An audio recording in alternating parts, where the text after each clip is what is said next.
Hello, fellow humans. Today we're going to talk about the danger of buying cheap products from China. Um, but first, let's go into a bit more detail about me so you get my background and what you're going to learn today. I'm Gabby. I have a fairly short history with the cybersecurity background. I joined this field a couple of years ago with my first stunt, which is hacking the public transportation system in Romania.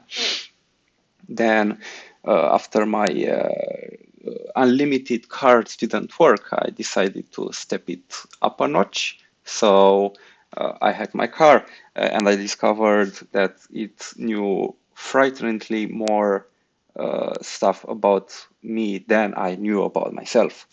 And in the last year, I've started chilling a bit more and hunting bots for white ops. But the research that I'm going to show today is completely independent and it's a product of love and free time and a very, very, very, very, very supportive girlfriend. Now let's talk about the object of our study, which is Xiaomi. Xiaomi is a very big corporation. They've grown more and more and more and more and more in the last year. They're one of the biggest producers of smartphones in the world. And as we're gonna see, it's not only smartphones that they build. They have mice, air purifiers, electric kettles, home security cameras, smart bulbs, routers, glass crispers, whatever that is, toys, routers, and even t-shirts and shoes. So you might be going to the Xiaomi store, pulling money out of your Xiaomi wallet and getting a Xiaomi fridge that connects to your Xiaomi router that is controlled via your Xiaomi smartphone. So it's completely possible to live the entirety of your life into the Xiaomi ecosystem. And this kind of implies some philosophical questions about who watches the watchdog, because this is what Xiaomi is. It's basically a watchdog for your data and not even a dog. It just watches over your data and who knows what they're gonna do with it. Spoiler alert, they collect a lot. So after digging a bit more about them, it turns out they are the biggest producer in the world. Just look at this in India, sorry. Look at this black bar over here. They're producing a lot right now. They just overthrew Samsung, and they are the de facto leaders in India and in Eastern Europe, from my knowledge. So yeah, I don't know like what I'm gonna show you, that they just gobble up data all the time. So I bought a Xiaomi smartphone because it was cheap, it was really powerful, a Snapdragon 665. It had a really, really cool camera, NFC support that you think that you don't no longer see on budget devices, a very bright display, and yeah, I couldn't find any issues with it. I mean, there has to be a trick. My Eastern European school taught me that there's always a trick. When something is too cheap to be real, it's not real. And I started my usual routine of picking and trying to dismantle my devices and see what they do and how they do it. So I got a brand new phone, a Xiaomi Note 8 Pro, I think. I rooted it, which is quite a cumbersome process. You have to wait like 1 week. They have to make sure that you're a real person and not somebody who buys their phone in bulks, roots them and tries to rebrand them. So yeah, but I had the patience. I installed a custom SSL certificate And I started looking at the data that was sending that, oh my, that was a lot. If I were a cat and I was eating data, I would surely look at as that one. It's bad. It's really bad, and we're gonna look at that a bit later. In the meantime, as I'm streaming, you can take a look at this YouTube video. You can also go on Twitter, and I posted it over there already. It's a side-by-side comparison of Xiaomi and of the Xiaomi's browser and the request that it's doing side by side while I'm browsing around in incognito mode. Unfortunately, I can't present it over here because it would be a YouTube stream inside the YouTube stream inside the YouTube stream, and I think it would be higher quality if you would just watch it in its original form. So go on YouTube, screenshot this, and go to that URL that you're seeing. And now we're gonna do a bit of side-by-side comparison and look at what I was doing there and what's going on. So if you go to, let's say that you try to visit something sensitive like privacy advocates or whatever, and when you visit that website from Xiaomi's pre-built browser and the Mi browser that you can find on the Play Store, they're going to generate a request. It's a base64, and you can't unpack it right from the get-go. It's very easy, don't worry. I will show you how. But every time you visit a website, another request gets done. You visit another website, another request gets done. And this is something inside Alibaba's cloud. The registrar for the domain is in China, while the IPs are in the US, Russia, and Singapore. Depending on your geolocation, the data is being sent in different places. If you're Russian, I guess it gets to Mother Russia. If you're from China to Singapore, China slash Europe, and US data goes to US. But don't take my word for it. This is just inference. So up until now, we had a new phone with no apps. It did 24 calls to that shady web server in 3 hours to some Chinese infrastructure. And yeah, this is not looking good. It's gonna get way worse. Just wait and see. So remember this slide. When we start tearing down at Xiaomi's browser APK, we're gonna see the same endpoints that I mentioned over there. So here's the data list. This is the field that we're gonna hunt for inside the APK. And lo and behold, inside the send HTTP request function, there's the parameter that's being sent, data list, right? Because we need to crack the APK open in order to find the way into which the data was compressed, so we can take a peek at the data hiding behind. And that send HTTP request function is called from somewhere up from a package called sensorsdata.analytics.android.sdk. Remember sensors data. It's gonna be something that we're gonna touch at a later point. There's a company called Sensors Analytics, and they're pretty close knit with MIUI, Xiaomi, and all that stuff. But a bit on that later.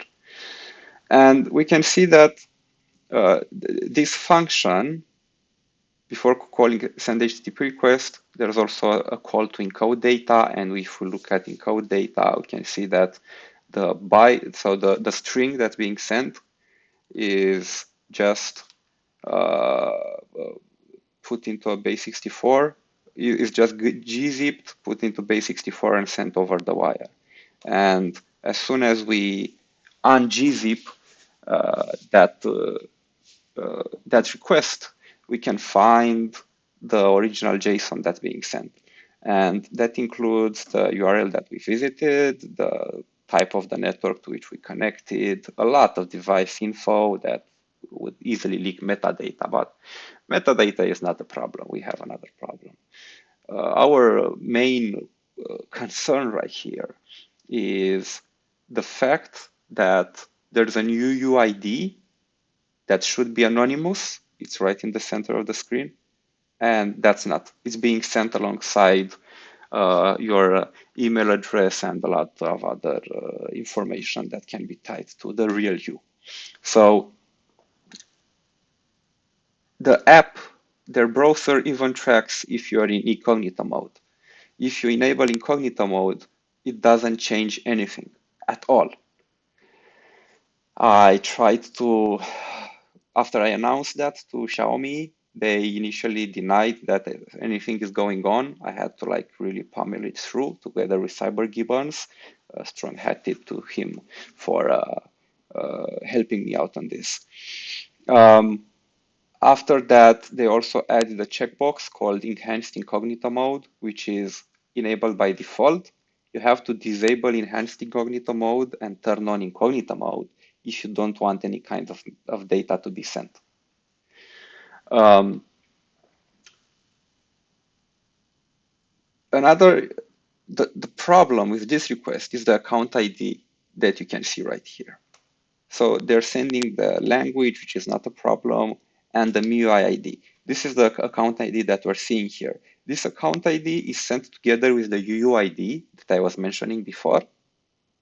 And after you catch a request that contains both the MIUI ID and the UUID, you can then track a user, like infer the MIUI ID, which you can create only using your phone number or your Facebook account or your Google account. You can infer it from that UUID very easily. And this happens in incognito mode. That's it's a huge breach of privacy.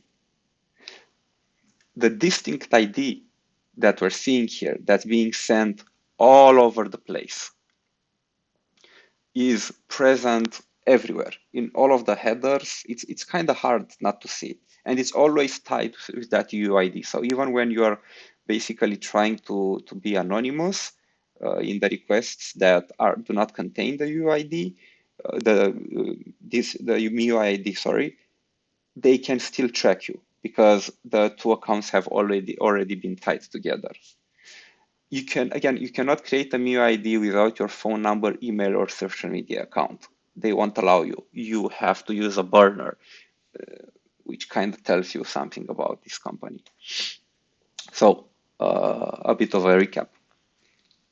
We found that Xiaomi's default browser that comes pre-installed on all of the MIUI enabled phones aggregate visited URLs, your browsing history, your search engine history, your browsing behavior, including like when you swipe pages around there, when you tap, that can all be correlated to the real you.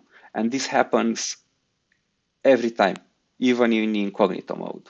And recently they added a checkbox called Enhanced Incognito Mode, which has to be turned off. That mitigates this. But there's a lot more that hasn't even been addressed, and we're gonna get to this later, right now.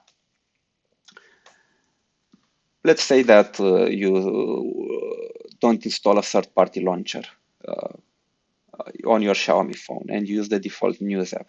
You go into the News app and you start scrolling around and you click this the news that says that the UK is hypocritical.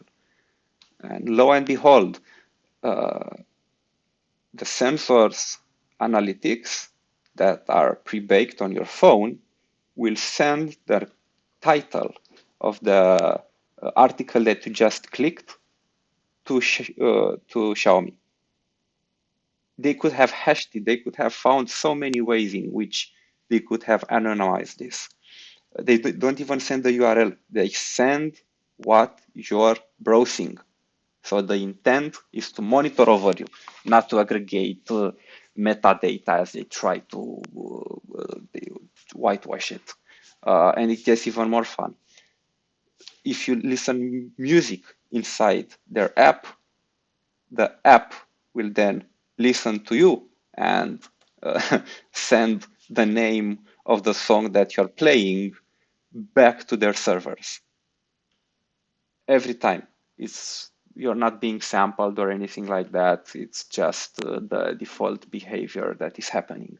And one more recap, and I swear, this is the final one. Xiaomi sends what news you watch, what music you play offline. So this was offline. It was a song that I downloaded and I wanted to listen offline. What your home screen folders are named, and a lot of other data that I mean, I couldn't find the encryption schemes and keys because this uses a different encryption key scheme than before. Before we had just gzip compression and base64 encoding. These information are more sensible, and they use some kind of AES encryption with a rolling key, and I haven't been able to. I've only been able to crack it in only in certain places. And the worrying part is that it doesn't happen like on only my device. I pulled down the ROM for a lot of Xiaomi devices, for 5 Xiaomi devices, I think, or 6, I can't recall. It was a K30, um, a Redmi 8A, I think. It was a Mi 10 and something else. And I found the same behavior in all of the other MIUI ROMs. So the problem is not even limited to a Xiaomi basis. This happens in every MIUI distribution that you find if you install MIUI on a third party, on an unsupported device, because whatever you like, iPhone clones. So you install it and it will start sending data to China. But remember that what I was telling you, that they make smart bands and whatever. So I bought a Xiaomi smart band and I paired it with a Xiaomi phone. And that is running MIUI and all that. It wasn't an Android one or anything like that. And we have Captain Spyware for the rescue, basically combining the powers of state-sponsored spyware. And yeah, this is so the request started at 11 and 9 minutes, and like the capture ended, not because it ended, but because I ended it at 11 and 12 minutes.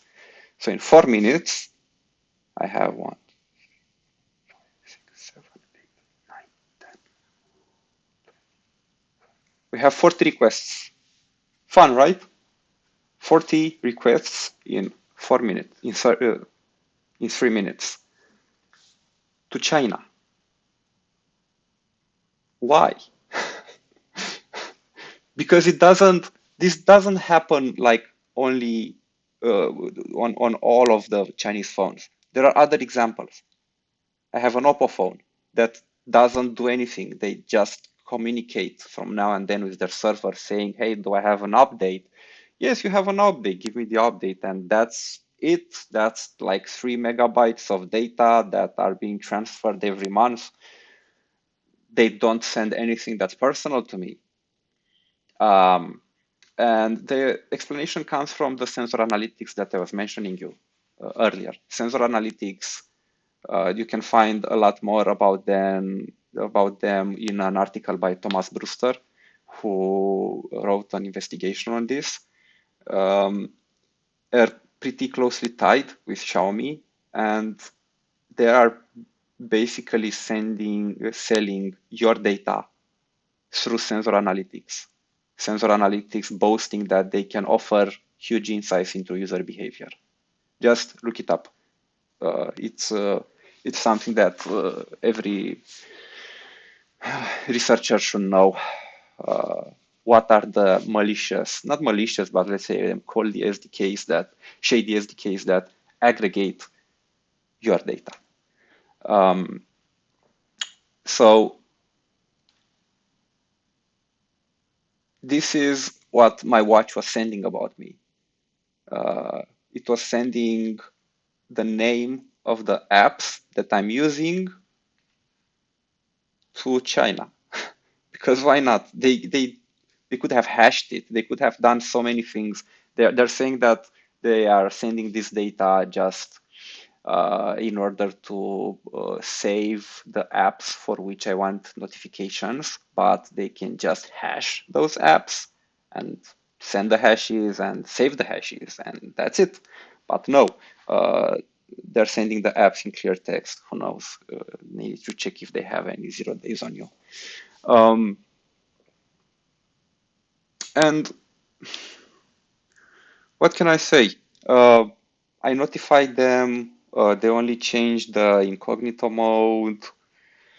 Uh, it is an endless battle. They did not address this issue or the fact that they're sending the name of your apps and folders from on your home screen, or the songs that you listen to, or the news that you watch. They only made that small change with the privacy mode after a lot of denying beforehand. There are also good news. Uh, this is the captured screen from uh, one of my phones from China. It's an Oppo. It didn't send anything. It's amazing. I don't know how they do it. Maybe they have some kind of covert communication channel that I haven't discovered yet. But no, seriously, there's also a lot of good stuff coming out of there. But it's our job as researchers to know what's good and what's bad, and to inform the people. And most importantly, to do the right thing. I've been Gabby, and thank you for listening to me. You can always find me on Twitter. And just if you're interested in some of my memes and my projects, I'll always be available on GitHub. I will always put them on GitHub. Thank you, and see you next year.